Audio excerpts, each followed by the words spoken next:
Bonjour et bienvenue sur le podcast Explore Japon. Le podcast qui explore le Japon sous toutes ses coutures. Des conseils voyage, de la culture ou bien de la vie de tous les jours en passant aussi par l'apprentissage du japonais. Partons ensemble pour ce magnifique pays qu'est le Japon. Bonjour à tous, ou plutôt bonsoir à tous, car oui, aujourd'hui on va essayer de passer une bonne nuit tous ensemble. Alors non, vous voyez pas de proposition indécente derrière tout ça. On va aller dans les fameux capsules hôtels, ces bouts de capsules où on peut passer la nuit et qui intriguent tant finalement. Et pour vous dire, lors de mes 2 premiers voyages au Japon, je n'avais pas expérimenté les capsules. J'avais vraiment envie, mais au final, en bookant mes voyages, j'avais jamais vraiment l'occasion de passer dans une capsule, ou alors il aurait fallu que je bouge mes valises juste pour un soir, et c'était plus contraignant qu'autre chose au final. Mais au vivant au Japon, je suis allé 3 fois à Tokyo, passer 1 ou 2 semaines à chaque fois, et lors de ces mini-trips, du coup, je me suis laissé tenter par les capsules hôtels pour rester sur place et essayer. Ma première expérience se fut il y a 1 an en octobre 2018. À la base, je partais pour 2 semaines à Tokyo pendant mon break avant ma nouvelle rentrée scolaire. J'étais parti dans un Airbnb avec 2 camarades de classe. Puis finalement, la 2e semaine, je me suis retrouvé tout seul parce qu'ils sont restés qu'une semaine. Là, j'avais donc prévu de faire un hôtel traditionnel. Mais vu que je voyageais léger, je me suis dit que pour les derniers soirs, avant de rentrer sur Kyoto, ça serait peut-être l'occasion avant de tester un petit capsule hôtel, voir ce que ça donnait. Et bon, faut peut-être l'expliquer parce qu'il y a peut-être certains d'entre vous qui ne le savent pas. Mais un capsule hôtel, c'est donc un espace qui est vraiment très restreint. Une genre de capsules qui vont être entassées tout le long d'un couloir où vous avez souvent juste la place pour vous allonger. Parfois, il y a un petit peu plus de place dans la capsule qui sont un petit peu plus luxueuses. Mais dans l'ensemble, ça reste quand même un petit espace restreint. Ça ressemble en gros à un dortoir dans une auberge de jeunesse, sauf que les capsules font un peu plus fermé qu'un simple lit superposé en quelque sorte. On va donc partager des douches et des autres parties communes, comme les toilettes et autres. Et il faut savoir qu'une capsule ne peut pas être close, elle ne peut pas être fermée. C'est-à-dire que vous n'allez pas avoir de petites portes qui vont se fermer avec un locker ou avec un verrou. C'est interdit par la loi. Vous aurez donc seulement un genre de rideau. Alors ça peut être un rideau un peu en dur, vous voyez, enfin pas en dur, mais qui soit pas juste du tissu, pour vous faire votre petit cocon, mais jamais vous n'aurez de porte ou quelque chose pour vous enfermer à l'intérieur de votre capsule. Ce n'est pas possible, ce n'est pas légal. Et au final, le monde des capsules hôtels est vraiment très vaste. Il existe vraiment différents types de capsules hôtels. Ça va du super cheap, qui va pas vous coûter cher, qui va être vraiment pas tip top, mais qui sera fonctionnel. Il y a aussi les versions vachement high-tech, avec plein de petits gadgets high-tech qui vont être en plus, voire certains qui vont être hyper hipster, qui vont être sur un thème spécifique pour vous faire passer un peu une soirée un petit peu différente qu'un capsule hôtel ou qu'une nuit à l'hôtel. Et du coup, les prix peuvent vraiment varier du pas très cher, genre 20 € ou 15 € la nuit, à parfois plus de 100 € pour un capsule hôtel, Ouais, plus de 100 €, donc c'est quand même, ça fait quand même assez cher, mais je vais vous expliquer pourquoi certains capsules hôtels sont plus chers. Et le capsule hôtel aussi, ce qu'il faut savoir, c'est qu'on peut parfois les louer à l'heure pour dormir dans l'après-midi ou dans la journée par exemple. On peut aussi donc le louer juste pour une nuit, ou alors rester plusieurs jours. Moi, pour ma part, je suis déjà resté dans un capsule hôtel pendant 14 jours. Comme quoi, on peut vraiment se sentir bien dans un capsule hôtel finalement, comme dans un hôtel. Mais je vais revenir sur ma première expérience, parce que j'ai voulu qu'elle soit fun. J'ai donc choisi un capsule hôtel un peu spécial. En fait, ça s'appelle Book and Bed. Ils ont plusieurs capsules hôtels à Tokyo, et ils en ont d'autres dans le Japon, comme à Kyoto ou à Fukuoka de mémoire. Le concept, il est assez simple finalement. Il y a plein de livres à disposition. C'est une super architecture, et vous allez dormir directement dans les bibliothèques. Et oui, en fait, les capsules sont intégrées dans les bibliothèques. Ça en fait vraiment un lieu unique et un lieu assez marrant au final. Alors là, il n'y a pas de côté high-tech, les capsules sont en bois. Certains sont situés en bas de l'étagère, donc vous allez dormir en bas d'une bibliothèque. Donc il y a un petit rideau et vous allez pouvoir rentrer à l'intérieur de la bibliothèque finalement. C'est-à-dire que vous allez avoir des livres dans la bibliothèque et il y a un espace où vous allez avoir un petit rideau. C'est là que vous allez pouvoir rentrer pour entrer dans votre capsule. C'est assez rigolo. Il y en a d'autres qui vont être un peu en hauteur, donc ils vont être genre au 2e étage de la capsule hôtel. Donc c'est pas un 2e étage d'un immeuble, c'est juste, vous prenez une grande bibliothèque, imaginez qu'il y a quelqu'un qui dort en bas et quelqu'un qui dort au-dessus. Et là, vous allez du coup devoir monter par une petite échelle, pareil pour rentrer dans votre petit espace. Et à côté de vous, vous allez avoir des livres dans les étagères. Vous allez dormir en fait derrière les livres, dans l'étagère. Donc c'est assez rigolo, c'est assez spécial, mais perso, j'ai vraiment adoré le concept. Au final, je suis resté 2 nuits sur place. Et si pendant la journée, je gambadais dans Tokyo, je me faisais plaisir, etc. Le soir, vraiment, je ne sortais pas et je profitais du lieu. Bon, moi, je connaissais déjà Tokyo, donc j'avais pas besoin de sortir et de voir comment c'était Tokyo la nuit. Je suis déjà allé plein de fois. Mais là, du coup, j'ai vraiment profité du lieu et c'est un super endroit pour ceux qui adorent bouquiner et qui aiment se poser dans un endroit confortable et avoir accès à tout plein de livres. Comme je vous le disais, il y a plein de livres. La plupart sont en japonais, donc il faut Voilà, il faut savoir connaître le japonais. Mais il y a plein de livres photos, il y a des BD, il y a des mangas, il y a des livres de voyage. Donc il y a plein de livres à feuilleter. Et vous avez de quoi faire, même si vous ne savez pas lire le japonais. Moi, je suis resté 2 jours sur place. J'avais pas envie de me faire chier à lire en japonais. Mon niveau était pas encore assez suffisant pour lire en japonais. De toute façon, même maintenant, mon niveau est pas encore suffisant pour lire bien du japonais. Mais voilà, j'ai quand même pris beaucoup de plaisir. Et pendant 2 soirs sur place, j'ai passé facilement 8 heures, 9 heures, ouais, peut-être 10 heures au total accumulé à bouquiner sur place. Et c'est vraiment super chouette. Le lieu en plus est unique, j'étais dans celui de Shinjuku, donc en plus d'être superment bien placé, j'avais une super vue sur les rues animées de Shinjuku. On peut bouquiner face aux fenêtres, enfin contre des fenêtres, et donc regarder la vie qui se passe la nuit, Shinjuku la nuit. J'ai pu voir même des trucs assez rigolos, voir un réseau de prostituées par exemple, parce que je me suis rendu compte qu'il y avait des filles qui étaient là et qui accostaient des garçons, et qu'elles étaient plusieurs, et que parfois elles disparaissaient avec ces garçons, donc je me suis douté que c'était un réseau de prostituées. J'ai pu voir comment ça marchait. Bon, c'est pas hyper intéressant, mais il y avait une curiosité qui m'a fait regarder comment fonctionnait ce réseau, en fait, finalement, comment ça marchait. Puis on voit les gens marcher, on voit les gens déambuler, on est dans une grande ville la nuit avec des néons partout, avec son petit bouquin, confortablement assis sur des petits canapes vraiment confortables. C'était chouette, c'était vraiment sympa, j'ai passé une nuit vraiment cool. En plus, il y a un café qui est attenant, qui est accessible. Donc en fait, le Book and Beds est dans un étage assez élevé d'un immeuble. Vous rentrez par un ascenseur et qui va vous amener directement à la réception. Et derrière cette réception, vous avez la bibliothèque avec les endroits pour dormir, les douches, etc. Et en fait, attenant, vous avez un genre de café. Et en fait, ce café est accessible. Vous pouvez facilement y aller. Il y a juste une porte à traverser pour arriver directement dans le café sans avoir à sortir quelque part. Vous pouvez aller directement en chaussons, en gros, du café jusqu'à votre chambre, enfin votre capsule. Et en fait, ce qui est chouette, c'est aussi que ce café est accessible pour les non-résidents. C'est-à-dire qu'en fait, il y a une porte qui donne du côté résident, et il y a la porte qui donne du côté de la réception. Donc des gens peuvent venir juste pour prendre un café ici, sans accéder du coup à l'espace commun de vie, mais ils peuvent prendre un café. Donc si vous avez des amis, ils peuvent vous rejoindre par exemple dans ce café, et vous pouvez les voir 1 heure ou 2 dans le café, puis après chacun repart, et eux ils n'auront pas le droit d'accéder forcément à l'espace commun, mais voilà, vous pouvez les voir directement dans le café. Puis vous, c'est pareil, si vous voulez prendre un café, c'est facile, le truc est sur place, c'est payant, les consommations sont payantes du coup, mais vous y avez accès. Et le tout, donc, comme je le disais, est sécurisé. Il n'y a que les clients qui peuvent rentrer dans les capsules hôtels. Ici, par contre, les femmes et les hommes étaient mélangés, ce qui n'est pas tout le temps le cas dans les capsules hôtels, mais là, les hommes et les femmes étaient mélangés. Et j'étais vraiment étonné de voir qu'il y avait beaucoup de Japonais sur place. Honnêtement, la moitié des clients étaient des Japonais. Le reste, c'était des touristes asiatiques et occidentaux. Mais il y avait quand même beaucoup de Japonais, donc j'étais assez étonné parce que je pensais pas qu'ils iraient forcément dans quelque chose comme ça de mixte.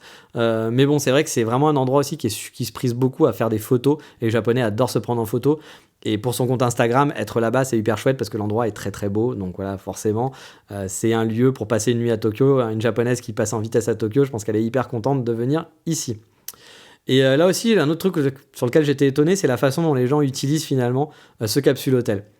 Il y a des gens qui étaient là, comme je vous le disais, qui étaient juste là pour faire des photos. En gros, ils faisaient 1 heure de séance photo en prenant des photos un peu partout avec leurs copines, puis après ils allaient dormir, tout simplement, et le lendemain ils partaient. Il y en avait qui venaient vraiment juste pour dormir. On voyait que c'était des touristes et qui n'en avaient rien à foutre du lieu, qui venaient, qui arrivaient, qui se posaient, qui prenaient leur douche, qui dormaient, et le lendemain ils partaient. Et puis il y en a d'autres comme moi qui venaient pour le concept, parce que je pense que c'est quand même un peu le concept, on venait pour bouquiner, c'est-à-dire qu'on dort, bien sûr, c'est un espace pour dormir, mais on profite du lieu pour bouquiner. De mémoire, les lumières, parce que du coup c'est un espace commun, c'est-à-dire que les livres et les endroits où on lit sont au même endroit qu'où on dort, c'est vraiment un espace commun. Et les lumières étaient éteintes à minuit. Mais après, il y avait une genre de veilleuse, donc si vous vouliez continuer de lire, vous pouvez lire. Après, faut éviter de faire du bruit, parce que tout le monde dort au même endroit, donc vous n'allez pas écouter de la musique ou autre dans le lieu, parce que sinon, vous allez emmerder tous les gens qui dorment sur place et qui sont ici, donc on essaie de faire pas trop de bruit. Mais moi, je suis resté plusieurs fois jusqu'à minuit, 1h du mat', et c'était franchement super agréable pour lire, il y a une vraie ambiance. Et puis, il y a de la place, il n'y a pas trop de gens, on n'est pas les uns sur les autres, on peut bouger en plus d'espace, parce qu'il y a des espaces qui sont vraiment très différents. Et c'est vraiment super chouette. Je vais vous inviter du coup à aller voir les photos que j'ai postées sur explorejapon.com. J'avais pris des photos sur place, vous allez voir, ça donne vraiment envie. Et puis bien sûr, j'aurais mis les liens des différents capsules hôtels dont je parle dans cet épisode. Donc on peut s'en servir vraiment juste pour dormir, mais ça serait dommage d'aller dans ce capsule hôtel sans bouquiner, surtout qu'il coûte un peu plus cher que d'autres capsules hôtels. De mémoire, moi ça m'avait coûté 50 € la nuit, mais encore une fois, ça va dépendre des périodes. Il y a des périodes où ça peut être beaucoup plus cher, mais de mémoire, j'en avais eu pour 50 € ou 45 € la nuit. Sachant qu'il y a des capsules hôtels où vous pourrez juste dormir pour 25 € sans problème dans Tokyo. Alors, tout n'était pas positif. Il y avait eu quand même des points négatifs. C'est que de mémoire, on vous fournit pas grand-chose. C'est-à-dire que les serviettes de toilette sont en option. Alors moi, j'avais la mienne, mais il me semble qu'il faut la payer. C'est-à-dire que vous n'avez rien. En gros, vous allez juste venir pour dormir. Et si vous voulez, par exemple, un pyjama, si vous voulez une brosse à dents, que vous voulez une serviette, parce que parfois on essaye de voyager léger, là-bas, tout était payant. Donc ça, j'avais pas trouvé ça super chouette. Après, les parties communes étaient propres, étaient stylées, ça allait, c'était tranquille.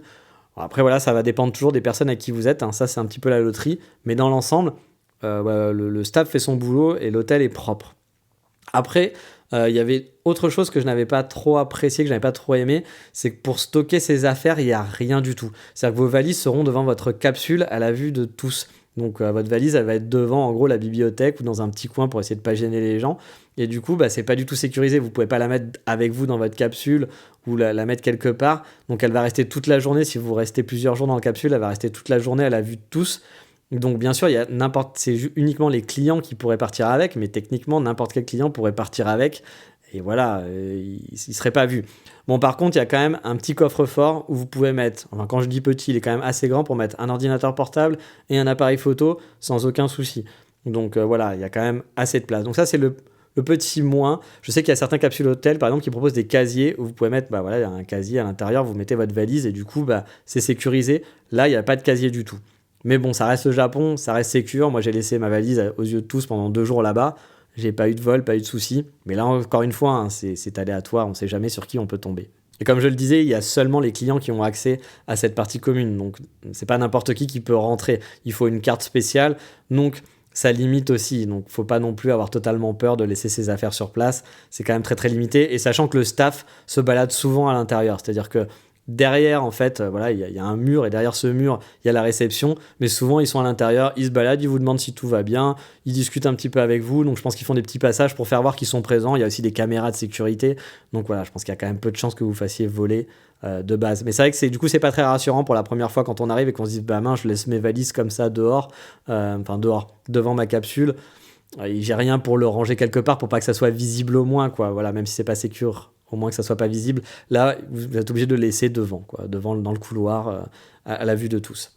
Par contre, le staff était vraiment super gentil. J'ai passé 3 heures à parler un soir dans le café avec un membre du staff qui parlait un petit peu français. Alors c'était vraiment très très léger, j'avais du mal à le comprendre, mais il était vraiment à fond et il voulait pratiquer son français. Alors il m'a pas lâché, même si parfois j'avais envie d'aller profiter, d'aller lire et tout, mais il m'a pas lâché. Mais bon, au final c'était sympa parce que c'est toujours cool de discuter avec un local. Et le lendemain, pendant le check-out, j'ai parlé 30 minutes avec une des filles sur place qui était vraiment hyper sympathique aussi, vraiment chouette. On a discuté de tout et n'importe quoi. Le staff était vraiment cool. Et comme je vous disais, il venait de temps en temps passer et ils avaient toujours un petit mot pour vous de temps en temps, pour dire est-ce que tout va bien, machin, etc. Donc plutôt chouette, plutôt sympa. Mais vraiment, je vous encourage, si vous allez là-bas, de lire des bouquins, de rester sur place. Moi, j'ai passé un super moment à bouquiner. Il y a plein de livres photos qui sont super chouettes. C'est confortable, le lieu est chouette, c'est joli. Il y a une vue qui est cool. Franchement, c'est un bon moment que j'ai passé. J'ai passé un très bon moment. Mais c'est pas le seul capsule hôtel que j'ai testé, j'en ai testé un autre et finalement c'est celui-là dans lequel je retourne. Il s'appelle Millennial à Shibuya. Ils en ont aussi un à Kyoto au passage, qui coûte un petit peu moins cher en plus. Et là-bas j'ai vraiment aussi adoré l'expérience et même je préfère et je vais vous expliquer pourquoi. Alors déjà c'est un quartier moi que j'aime beaucoup. Shinjuku c'est pas trop mon quartier préféré. C'est sympa, j'aime bien, mais c'est pas le quartier où je me sens le mieux. Moi, j'aime bien Shibuya, et il est placé vraiment au nord de Shibuya. Il est à peine à 10 minutes de mon café préféré à pied. Il est vraiment, quand je dis dans le nord, c'est même le centre de Shibuya, dans le centre névralgique, donc il est très facile d'accès. Et du coup, vous pouvez sortir facilement, vous pouvez bouger dans plein d'endroits. Shibuya, le Shibuya qui bouge, c'est pas mon Shibuya de cœur. Moi, j'aime le Shibuya qui bouge moins dans le nord. Mais Shibuya, j'adore parce que c'est très facile pour accéder après à plein d'endroits que j'adore en banlieue ou dans le sud ou dans l'ouest de Tokyo. Donc vraiment, pour moi, l'hôtel est idéalement situé. Et arrivé sur place, ce capsule hôtel a une petite particularité car comme son nom l'indique, Millennial, il est porté sur les technologies. Et donc en guise de clé, on va vous donner en fait un iPod qui vous servira de clé pour accéder à l'hôtel, pour accéder à votre capsule, pour gérer votre chambre à l'intérieur, c'est-à-dire gérer la lumière, l'inclinaison de votre lit, le réveil, pour tout gérer sur place. C'est un gadget, mais c'est rigolo. Et en fait, tout est basé sur ce côté gadget dans ce capsule hôtel. Et honnêtement, même si c'est des gadgets, c'est plutôt chouette. Les capsules sont plutôt larges. C'est plus large qu'à Book and Bag, par exemple. J'ai l'impression d'avoir beaucoup plus de place dans le lit. Honnêtement, pour être à 2 dans le lit, ça poserait pas problème. Alors que Book and Bed, j'avais l'impression d'être plus enfermé dans dans une capsule en bois, dans un truc qui était beaucoup plus voilà, fermé. Là, on a un peu plus l'impression d'être dans une mini chambre, alors mini, parce que vous n'allez pas pouvoir vous déplacer, vous bouger, mais le lit est large, il y a de l'espace, et c'est haut, et par exemple vous n'allez pas avoir de gens au-dessus, parce que souvent les capsules vont être empilées ou des choses comme ça. Là les capsules sont côte à côte mais ne sont pas empilées, et c'est pas des longs couloirs, ils ont essayé de tourner un petit peu, donc vous n'avez pas plein de gens, vous n'avez pas de gens en face de vous, enfin ça arrive parfois, mais il y a plein d'endroits où vous n'aurez pas de capsule en face, ce sera juste à côté. Moi je les trouve beaucoup plus confortables, beaucoup plus spacieuses, et beaucoup plus confortables en général. En plus, je vous parlais de high-tech, mais par exemple, les lits sont inclinables. On peut passer du mode lit, donc tout allongé, ou bien en mode canapé. Si vous voulez squatter un peu le soir, ou même si vous avez pris l'option d'avoir un projecteur, car on peut avoir un projecteur dans sa capsule, et donc regarder des films peinards. Une fois que vous avez fermé le rideau, ça va projeter sur le rideau, et via l'iPod, vous allez pouvoir brancher en fait votre ordi ou autre, et regarder des vidéos directement en étant assis ou allongé dans votre capsule. Et franchement, c'est hyper agréable, c'est assez chouette, c'est vraiment confortable. Et en dessous de votre lit, vous pouvez stocker facilement vos bagages. Il y a de la place pour mettre 2 grosses valises sans aucun problème. C'est un genre de tiroir qui n'est pas fermé, mais que vous allez pouvoir tirer sous votre lit. Et du coup, vous allez pouvoir stocker et y accéder facilement en le tirant. Ça va dépasser un peu dans le couloir, mais vous pourrez accéder à votre valise, l'ouvrir, la refermer après à l'intérieur, remettre ça sur votre lit quand vous partez. Et donc, contrairement à Book & Bets, là, vos affaires, elles ne traînent pas dans le couloir. Elles sont dans votre capsule. Alors, ok, c'est pas plus sécurisé. Une personne peut passer en dessous et l'enlever. C'est pas fermé, mais c'est moins visible. Vous avez l'impression que c'est un peu plus caché. Donc c'est un petit peu plus sécure tout de même, je trouve. Il y a aussi un coffre-fort, mais lui qui est plus petit. Je me souviens que, par exemple, on pouvait peut-être mettre son ordinateur portable, mais il fallait pas qu'il soit très très grand. Et il était beaucoup plus petit qu'à Books & Beds, donc c'était un peu plus limité. Mais il y a quand même, si vous avez des bijoux, que vous voulez mettre de l'argent dedans, vous pouvez mettre, il y a un coffre-fort, vous réglez vous-même le code, c'est hyper simple, tout est facile d'accès, tout est facile à utiliser, il n'y a rien de compliqué. Il y a aussi des caméras de sécurité partout dans le couloir, donc si quelqu'un vous vole quelque chose, a priori, on le saura. Et là aussi, pour accéder aux étages, c'est une clé spécifique, votre iPod. C'est-à-dire que votre iPod, si vous donnez accès à l'étage 6, vous ne pourrez pas aller à l'étage 7, vous ne pourrez aller qu'à l'étage 6 avec. Donc voilà, c'est assez chouette, c'est quand même sécure, ça veut dire qu'il y avait une vingtaine de pods, de mémoire, je crois qu'il y a une vingtaine ou une trentaine de pods, de capsules par étage, donc il n'y a que 20 personnes qui peuvent vraiment circuler dans votre étage, donc ça limite quand même les vols ou quoi que ce soit. Ce capsule était aussi très bien fait au niveau des prises et des rangements. Au-dessus du lit, il y avait une étagère pour ranger des choses, chose qu'il n'y avait pas par exemple dans Book & Bets. Vraiment, ils ont bien pensé pour les voyageurs. Il y a plein de prises, il y a de mémoire 2 ou 3 plugs de prises, il y a même des prises USB, 2 ou 3 prises USB, où vous pouvez brancher vos trucs, vous pouvez les laisser au-dessus de votre lit du coup. Franchement, c'est super bien fichu. Il y a aussi une lumière qu'on peut tamiser, on peut baisser petit à petit la lumière, on peut gérer donc l'intensité de la lumière.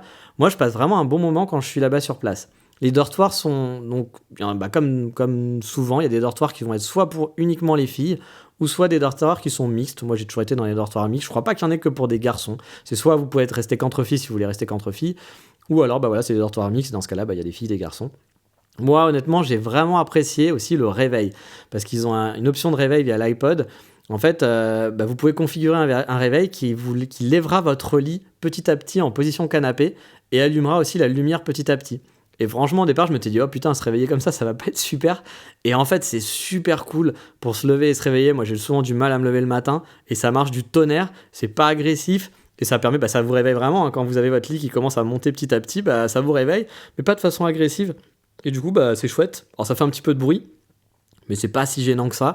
Et pour se réveiller, non, franchement, moi, j'ai vraiment adoré ce système. J'aimerais bien avoir ça chez moi pour me réveiller tous les matins, honnêtement. Et ce que j'aime bien aussi là-bas, c'est le design. Tout est neuf et moderne et fait high-tech. Vous avez des grandes douches par étage. Il y a 3 douches, il me semble, par étage. Il y a 3 toilettes aussi. On n'est pas les uns sur les autres. Comme je disais, il n'y a pas des capsules qui sont par-dessus, etc. C'est assez espacé quand même. Finalement, ça reste des capsules hôtels. Vous n'avez pas non plus un espace de fou, mais ça reste quand même assez espacé par rapport à d'autres.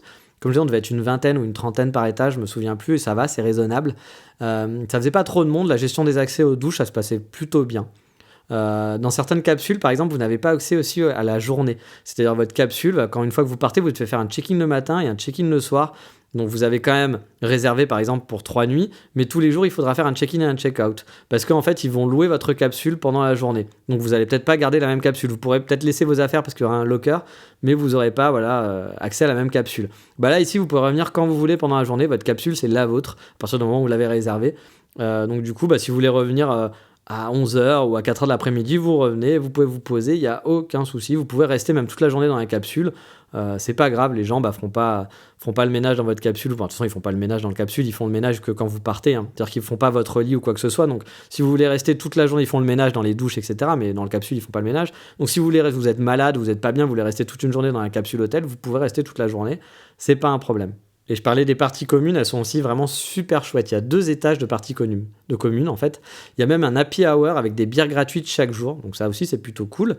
Vous avez une salle de réunion, voilà, si vous voulez faire des réunions. Vous avez des salles pour vous isoler, pour téléphoner. Vous avez des gros fauteuils, des tables super confortables et tout ce qu'il faut pour vous faire à manger ou pour boire. Vraiment, même moi j'ai travaillé là-bas sur place parce que je devais bosser avec mon laptop. C'était agréable, c'était vraiment agréable de se poser. J'ai vraiment aimé l'espace et pour ça je suis resté 14 jours. J'ai vraiment trouvé ça cool. Moi, j'adore vraiment ce capsule hôtel. Le seul X, c'est le prix. Parce que j'ai pu y aller pour 40 € la nuit. Donc, ce qui est plutôt raisonnable, je trouve, surtout pour les services offerts. Mais souvent, on peut voir le capsule à 80, voire à 100 € la nuit. Et là, pour moi, ça pique un peu pour dormir dans une capsule, même si c'est confortable et que le lieu est super chouette, il est hyper joli et tout, et que c'est en plein dans Shibuya. Là, pareil, vous avez vu sur une rue de Shibuya, donc c'est hyper, hyper sympa de regarder ce qui se passe quand vous êtes dans les parties communes. Mais voilà, pour un truc où tu vas être en vie en communauté et tu vas dormir dans une capsule, 100 €, je trouve que c'est quand même pas donné. Alors vous l'aurez compris, moi j'aime beaucoup dormir dans les capsules hôtels. Finalement, j'ai été très surpris et dans les capsules hôtels un peu hype, c'est sympa d'y habiter, c'est sympa d'y vivre. Mais bon, il n'y a pas que des bons côtés, car le principal problème des capsules hôtels, au final, c'est quoi ? C'est les autres. Parce que ça va dépendre avec qui vous allez tomber. Et si vous tombez sur un renfleur de compète qui dort juste à côté de vous, ou alors de clubbers qui savent pas comment on vit en communauté, ça peut vous faire passer une mauvaise soirée, vous pouvez mal dormir, et du coup ça peut être chiant. Mais là c'est hyper aléatoire. Moi la plupart du temps, ça s'est bien passé, mais effectivement il y a par exemple là quand je suis resté 14 jours dans ce capsule hôtel, il y a 2-3 soirs où ça a été un peu chiant parce que je suis tombé avec des gens qui étaient pas très polis et qui savaient pas vivre en communauté tout simplement. Bon, le truc c'est que dans les capsules hôtel, on va se dire que la plupart des gens vont pas rester très longtemps, ils vont rester 1 nuit, 2 nuits, c'est rare les gens comme moi qui vont rester 15 jours dans un capsule hôtel. Donc si vous avez des gens désagréables, il y a des chances que le lendemain ils soient plus là.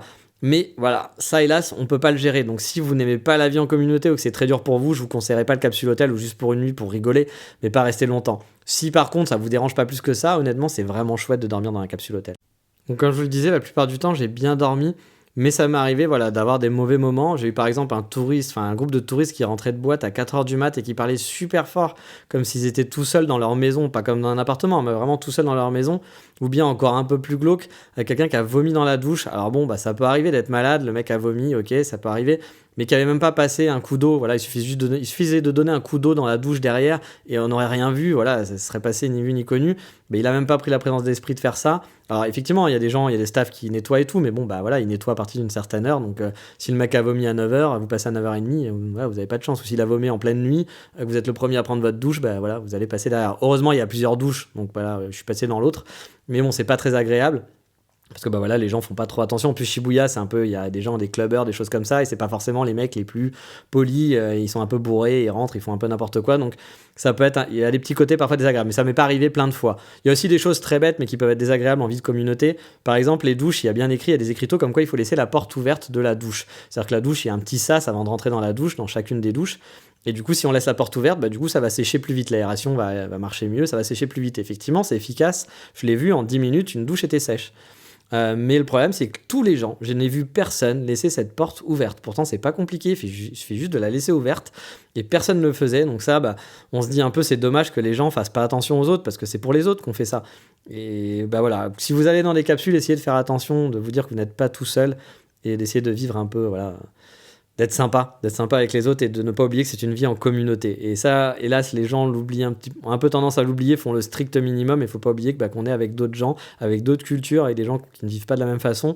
Il y a des règles qui étaient quand même pas très compliquées. C'était la seule règle quasiment du truc, et c'est de laisser ouvrir cette porte de douche. Oui, c'est pas bien grave, mais personne ne le faisait. Je trouvais ça dommage. Je trouvais ça un peu triste que personne ne respecte cette règle qui était totalement bête et qui permettait de faciliter la vie à tout le monde, parce que derrière il y avait des douches qui étaient plus cool, qui n'étaient pas totalement trempées quand on arrivait, etc. Donc voilà, c'est des petites choses comme ça qui peuvent être un petit peu embêtants. Comme je vous dis, il y a des gens qui peuvent ronfler, des gens qui peuvent parler fort. Moi j'avais écouté, par exemple, il y avait quelqu'un qui avait mis sa musique, c'est-à-dire qu'il était dans son capsule et il écoutait de la musique, mais sans casque. Vous êtes dans un capsule hôtel, vous vivez en communauté encore une fois, donc écoutez de la musique, pourquoi pas, mais vous mettez un casque. Vous pouvez regarder un film, mais mettez un casque. Voilà, il y a des gens qui respectent pas tout ça. Ça, c'est un peu dommage. Et bon, voilà. Et là, c'est aléatoire, hein. Moi, sur 14 jours, j'ai peut-être eu 3 nuits qui étaient pas très sympas. Le reste, ça s'est très bien passé. C'est vraiment très, très aléatoire. Puis après, ça va dépendre de vous aussi et de votre tolérance aux autres, hein, parce que ça hélas, ça dépend de vous. Il y a des gens qui sont très, très peu tolérants aux autres, au fait que, voilà, la vie qui est différente de la sienne. Et là, dans ce cas-là, je vous conseillerais pas d'aller dans une capsule hôtel parce que ça va être difficile pour vous. Mais voilà, si pour vous, c'est pas plus un problème que ça, je vous conseille vraiment de tenter l'expérience parce que c'est chouette. Honnêtement, ma Millennial, c'est devenu mon point d'ancrage à Tokyo. Quand je peux avoir une nuit à 40 €, j'hésite pas une seconde, je vais là-bas. Même pour rester 1 ou 2 semaines, je me suis vraiment senti à l'aise là-bas et j'y retournerai avec grande joie. J'y suis allé 2 fois, hein. Je suis pas allé qu'une fois 14 jours. J'étais resté une semaine une première fois et j'y suis retourné 14 jours une seconde fois. J'ai vraiment apprécié.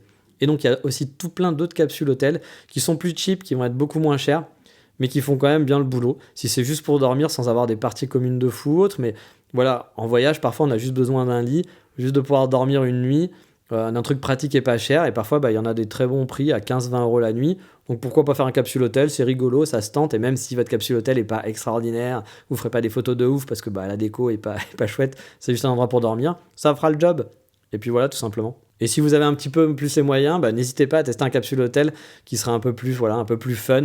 Il y a tout type de capsule hôtel. Il y en a qui vont être avec des trucs un peu futuristes. L'autre, qui est, donc, comme je vous disais, qui était spécialisé dans les livres. Millennial, donc qui est un peu plus une ambiance, on va dire, pour hipster. Franchement, on passe de très bons moments dans ces hôtels pour leur design, pour leur ambiance. Moi, j'ai vraiment passé des bons moments et j'adore les capsules hôtels. Je suis devenu vraiment un fan des capsules hôtels et je préfère largement ça à des auberges de jeunesse qui normalement sont là pour la vie en communauté, pour être pas cher et pour rencontrer des gens. Et finalement, là aussi, ça va dépendre des gens avec qui vous allez être. Moi, je vous dis, j'ai fait une semaine à Tokyo dans une auberge de jeunesse, personne ne parlait, j'ai essayé de discuter et tout, je suis quelqu'un d'assez social. Mais les gens étaient là juste pour dormir, n'avaient pas envie de parler à quelqu'un d'autre, ou étaient là en couple, et donc du coup, c'était viens pas dans mon espace restreint, etc. Je peux comprendre, mais c'est vrai qu'une auberge de jeunesse, pour moi, c'était plus justement le partage. Et là, c'était pas du tout le cas. Et j'ai trouvé en fait ce côté-là vachement plus présent dans les capsules hôtels, un peu modernes, que dans des vieilles auberges de jeunesse qui sont pas cool, où vous êtes dans un lit superposé. Finalement, pour un peu plus cher, vous allez être dans un truc qui est un peu plus votre espace, qui est un peu plus sympa. Ça restera moins cher quand même, une auberge de jeunesse. Mais perso, je préfère quand même les capsules hôtels. Mais bon, après, voilà, c'est préférence de chacun, comme d'habitude. Encore une fois, les 5 ou 6 derniers épisodes, j'ai une voix un peu rocailleuse, j'ai peut-être reniflé de temps en temps, je m'excuse. J'ai enregistré 6 épisodes de suite, donc voilà, vous avez hélas suivi la maladie sur 6 épisodes. Mais j'espère que pour les prochains enregistrements, qui seront dans une semaine normalement, pour moi, ma voix ira mieux, ça sera un petit peu moins désagréable pour vous, j'espère que c'est pas trop désagréable à écouter. Mais voilà, il est l'heure d'aller se coucher. Ou pas, parce que je ne sais pas à quelle heure vous allez écouter cet épisode. Mais dans le prochain épisode, je reviendrai sur mon installation au Japon. Après vous avoir expliqué comment j'ai loué un appartement, cette fois on va faire la suite. Je vais vous dire comment j'ai meublé, les difficultés que j'ai pu rencontrer. Et puis quelques astuces que j'ai eues aussi qui pourront vous aider pour vous meubler sur place. Mais ça sera dans le prochain épisode. Comme d'habitude, n'hésitez pas à partager, à en parler à vos amis, à aller faire une petite review sur Apple Podcast. Je sais, c'est toujours la même chose. Je me répète, mais c'est hyper important pour moi pour faire découvrir le podcast, pour le faire augmenter, pour le faire connaître. Ça fait plaisir. Et je vous dis à la prochaine fois. Mata, ciao, bye bye.